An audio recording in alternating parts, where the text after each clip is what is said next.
these 7 stages, I'm going to put them a bit like this. The stage 1 is to notice. Stage 2 is to take interest. And stage 3 is to, I like this word wrestling. It's to, you have to struggle with something to learn something. And 4 is commit, or to own, or to, various ones, or to commit or to own. And then 5, exercise.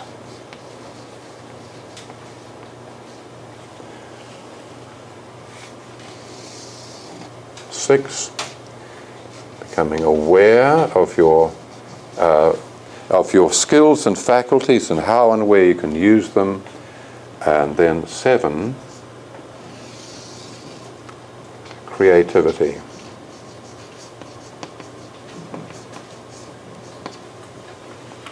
Now, my picture is a bit like this. Children in the kindergarten, we say they imitate.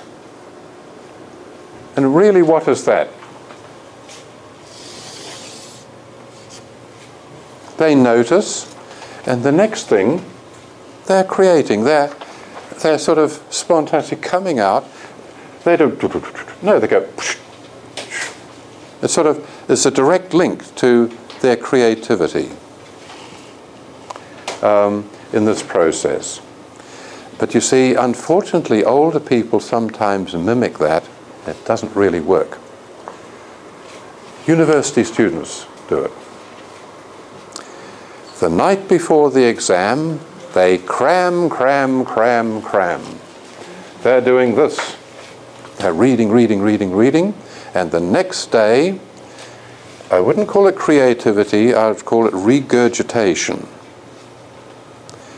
Another crude word for it is vomit. You cram, then you vomit.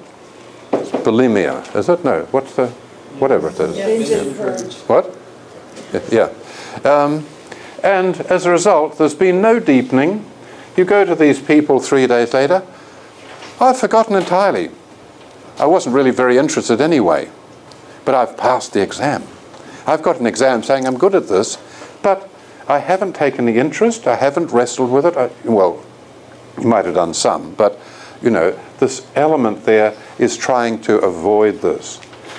So we're in the Waldorf school, we're trying to get them to take interest, to wrestle, and really take something out of their education. I know I'm characterizing that in a rather negative fashion, but just to sort of polarize it so that you see that what we're trying to do. But I imagine everyone here who's been to an exam knows a little bit of what I'm talking about. Anyway, just to take this thing a bit further, I think, so this is the, I'd put home and kindergarten, and I think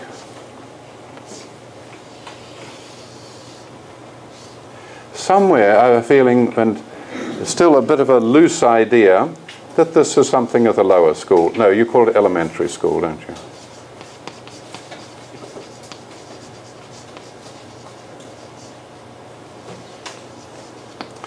That somehow that the child themselves has got to the point that out of themselves they take interest. It's more than just noticing and imitating, they take this interest. But the teacher has to carry these things through to here. You know, helping them wrestle, the teacher takes the commitment, saying, you know, the teacher says, you know, makes a lesson plan, this is what we're going to do. You're not asking the children, what would you like to do today? Imagine trying to run a year's program, asking the children what you do today. You'd be swimming and playing baseball all day, or whatever it is, the current fad. And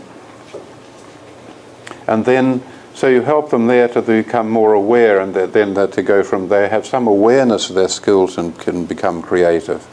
And then I'm suggesting that the high school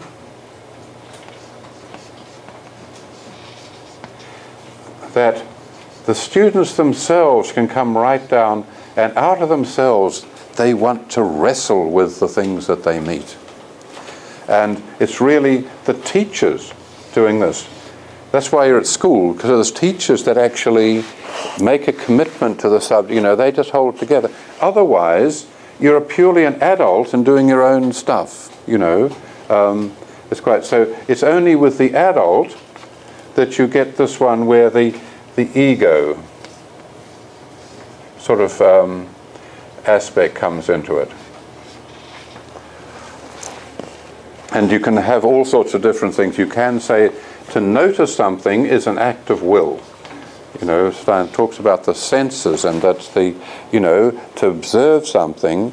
It's not a matter of having your eyes open, and you've got to actually actively look or see. You've got to make the will effort. And the interest is to do with feeling.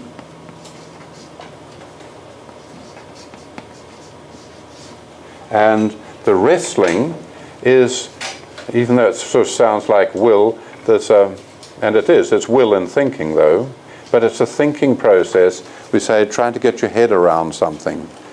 Here you get your head around it, and here's you have to try and get it out of your head, so that a practice becomes part of your fingers and feet and hands and arms, that you can do it. As I say, the example is with writing. You don't have to think about writing, you just write.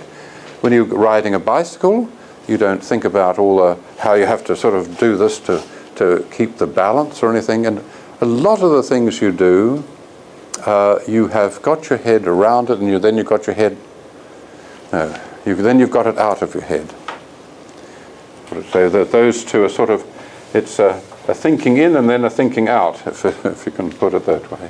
And then this awareness and interest to have a kind of, that's again back into the feeling, and then with the will is the creativity.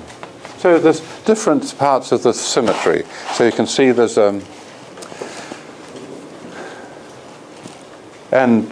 in different ways. You know, you can sometimes think, yes, you have to use your will in your thinking to do that, and here you have to will to wake up yourself to notice. So you can find wonderful subtle ways of the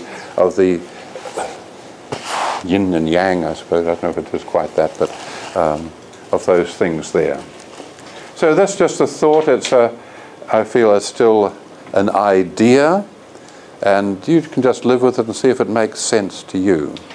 I don't know that I've quite got my, you know, that it's quite gelled yet, but that's a feeling I have about these processes and how we relate to them. Then, so in general you'll move this direction, but sometimes there's a real interchange. It's not fixed in that sense. There's an order. You know, it's to keep weaving between them. But I think if you become aware of the different parts of it, then you can see this, you know, that people are on a process. Anyway, I hope as an idea you can find it can help you, can sort of enlighten your relationship to your teaching.